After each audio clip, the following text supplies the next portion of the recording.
Ravi Prakash Siliconandhra hospital Kuchipudi super speciality వైద్య సేవలు పూర్తిగా ఉచితం.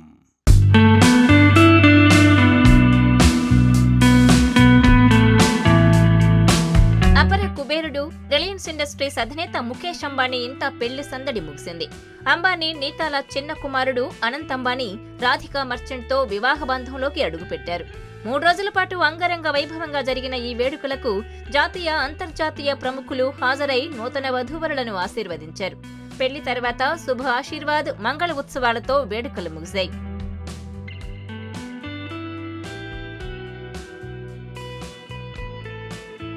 అయితే చివరి రోజైన మంగళ ఉత్సవ వేడుకలో నీతా అంబానీ పింక్ కలర్ శారీలో మెరిశారు.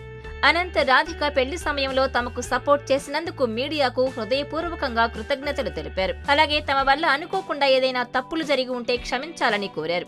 పెళ్లి ఇంట్లో పొరపాట్లు జరగడం సాధారణమే, మీరంతా అర్థం చేసుకుంటారని ఆశిస్తున్నానన్న నీతా అంబానీ ఇవాళ మీడియా మిత్రులను అతిథులుగా ఆహ్వానించారు.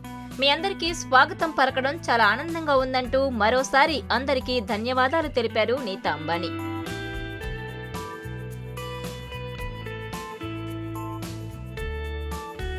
అయితే ఎంతో వినమ్రంతో క్షమాపణలు కోరిన నీతా అంబానీపై ప్రశంసలు కురిపిస్తున్నారు పలువురు. నీతా అంబానీ చెప్పిన విధానం చూసి గ్రేట్ అని కామెంట్లు చేస్తున్నారు.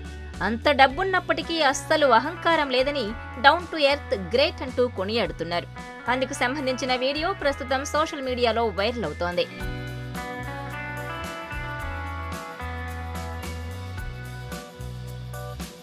ముంబైలోని జియో వరల్డ్ సెంటర్లో 3 రోజుల పాటు జరిగిన ఈ వేడుకలు ఆదివారంతో ముగిశాయి.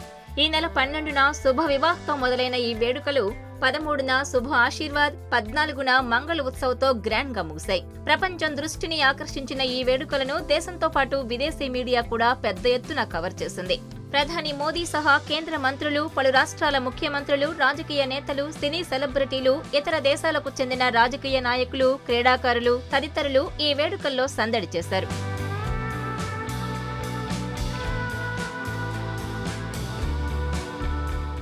మరిన్ని వీడియోస్ కోసం ఛానల్ ని సబ్స్క్రైబ్ చేయండి. లేటెస్ట్ అప్డేట్స్ కోసం వాట్సాప్ ఛానల్ ని ఫాలో చేయండి. అండ్ లింక్ డిస్క్రిప్షన్ లో ఉంది.